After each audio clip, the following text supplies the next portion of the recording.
खराब जीवन शैली के कारण हमारी सांस लेने की गति तेज होती जा रही है। भगवान ने हमारी आयु नहीं बल्कि सांसों की संख्या निश्चित की है और हम 1 मिनट में अपनी सांसों की संख्या घटाकर अपनी आयु बढ़ा सकते हैं।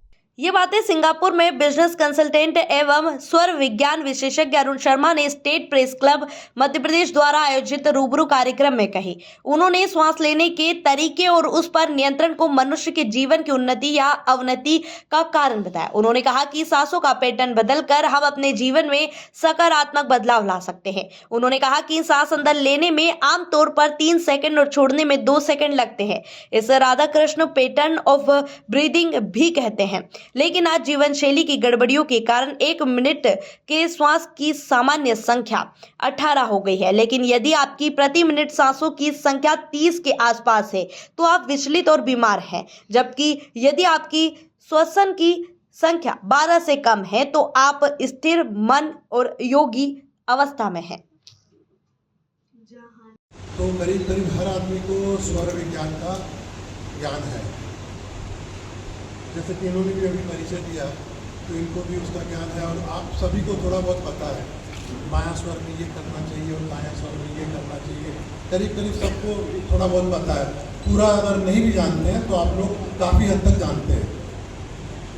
तो मैं थोड़ा सा असमंजस में पड़ गया कि बोलूँ तो क्या बोलूँ।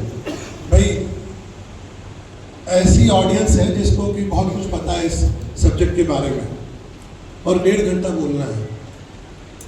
तो मैंने ये डिसाइड किया कि जो इंटरनेट में लिखा हुआ वो मैं नहीं बोलूँगा, क्योंकि आप सब इंटरनेट देख करके आप जान सकते हैं। जो किताबों में लिखा है वो भी मैं नहीं बोलूँगा और जो इंटरनेट में लिखा है वो भी नहीं बोलूँगा। तो मैं वो बोलूँगा जो आपको उपलब्ध नहीं है कहीं और। तो जो मैंने अनुभव किया है या मैंने उस तरह से, अभी मैं कुछ देर बैठा था वहाँ पे तो मैं सजा रहा था अपने दिमाग में कि आखिर क्या बोलूँ जो ये सुनने वालों के लिए नई बात हो। तो मैं इस विषय को शुरू करता हूँ।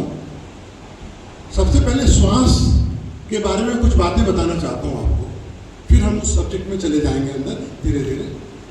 तो श्वास के बारे में वैसे मैं हिंदी में बहुत कम बोलता हूँ, मैं इंग्लिश में बोलने की आदत है तो बीच बीच में इंग्लिश हिंदी मिला के बोलूँगा तो मुझे क्षमा करेंगे आप लोग। तो there are 10 aspects of breath. 10 aspect हैं इसके, कम से कम, ज़्यादा ही हैं, मुझे 10 पता है, शायद इससे भी ज़्यादा होंगे।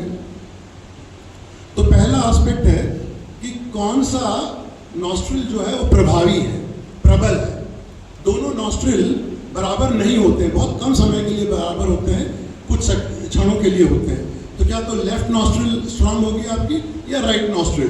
मैंने 60-40 हो सकता है, 70-30 हो सकता है, 80-20, कोई भी रेशियो हो सकता है। मेरा भी लेफ्ट नॉस्ट्रिल चल रहा है, आपका भी चल रहा है, समझ लीजिए। लेकिन ये फिर भी